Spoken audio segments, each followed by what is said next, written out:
Hello Charles, welcome to Hypnosis. Good to see you again, Millie. Charles, in our first conversation, you argued that we should be pleased with state regulation of the psychological therapies. That's right. It's a wholly beneficial development. And for those of us who are opposed to it, what are we missing? Well, for a start, the whole project has attracted some remarkable people. Ross Mead, of the Department of Health, for example. There may be more, but she is the person I know about. And why is she remarkable? Well, Ross Mead, and whoever her bosses are, they have orchestrated a truly extraordinary set of projects. They all rotate around state regulation of the psychological therapies. Such as the setting up of the Health Professions Council. Then there was the BACP-UKCP mapping exercise. After that it really got going, with Ross Mead's Next Steps initiative.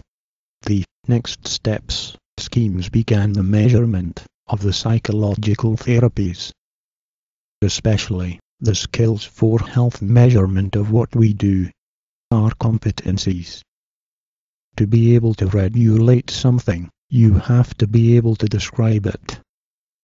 As Dennis pointed out in his book, that means taxonomy. Oh yes, all those trays of butterflies and spiders in natural history museums, with pins through their middle. And now psychopractice joins them. I don't want to be dead, on a tray, with a pin through my middle. All this was followed by the National Occupational Standards for Counselling. 65 pages of them. Wonderful. We're astonished that anyone thinks this is great news. But it is. You miss the point. What you don't see is the orchestration, the integration of lots of different initiatives. The government have put together a very elegant, very beautifully coordinated collection of psychological therapy initiatives. That's what governments are supposed to do. And then there is the quality assurance. Their approach is really nice. Forgive me, Charles, if I don't laugh. You are the first person I've come across who thinks nice is, well, nice. Nice. The National Institute for Clinical Excellence. They are great. They've laid it all out scientifically. What works? What doesn't work? Well, what doesn't work is everything that falls between the fingers of their scientific model. And, big sigh.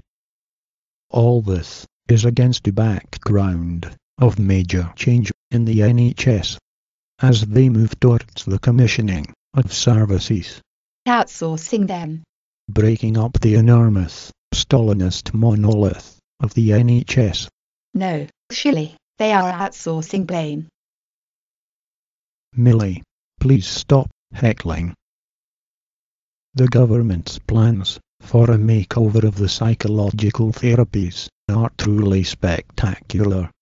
Layer upon layer of commitment to evidence-based therapy, scientific therapy. Meaning CBT.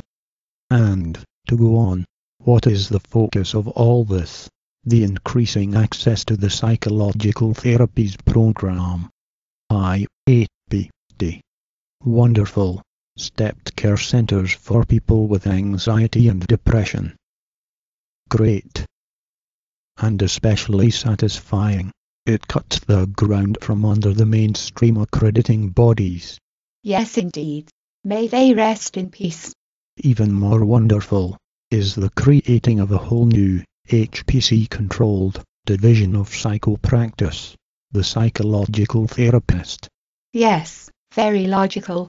Speech therapist, art therapist, and then psychological therapist. HPC-style creativity. It conveniently sidelines traditional psychotherapy, counseling and psychoanalysis. Yes, isn't it a wonderful piece of social engineering? Such diverse sectors of government, all pulling together. Towards protecting the public. No, that was always a fiction. Dennis is absolutely right. For all their enthusiasm for evidence-based practice, the government have never researched the level of harm due to therapy.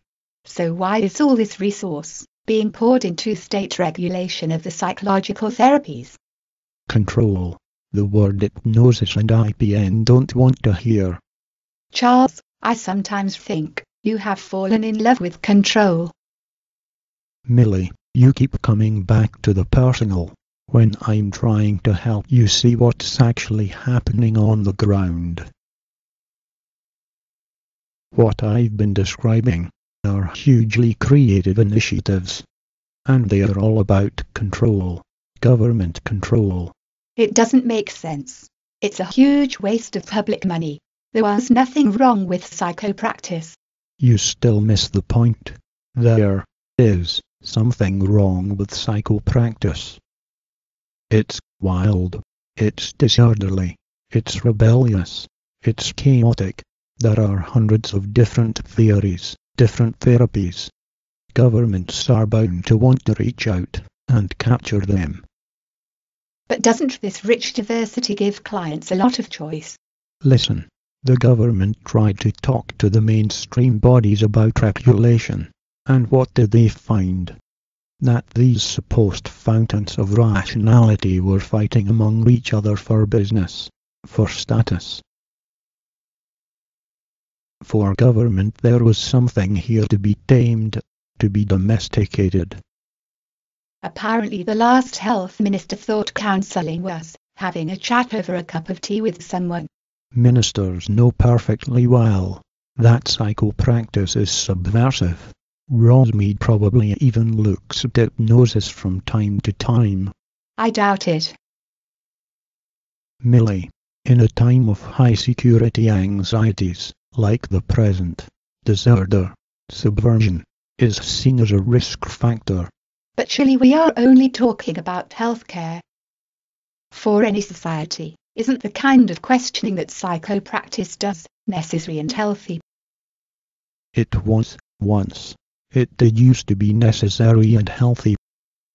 But now, today, it has become clear, capitalism is the only way to successfully run a society.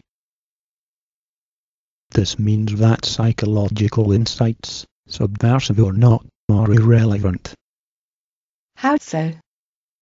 By the time what you have to say is heard, let alone sinks in, the market has moved on. It leaves you whistling in the wind. You mean hypnosis and IPN? Yes, both are dinosaurs. Charles, this is rubbish, and you know it. And the whole notion of wonderfully integrated government planning for access to the psychological therapies and state regulation, it's all rubbish. Millie, if you are going to respond to what I have to say with abuse, I'm going to leave. No, don't go. Charles, stay. I'm sorry. You are such dreamers. You've got your heads in the sand. The parade is passing by, and you don't even know it's there. What's the point of turning your back on it? Join it. If the HBC had their heads screwed on, they'd hire hypnosis, make you part of the action.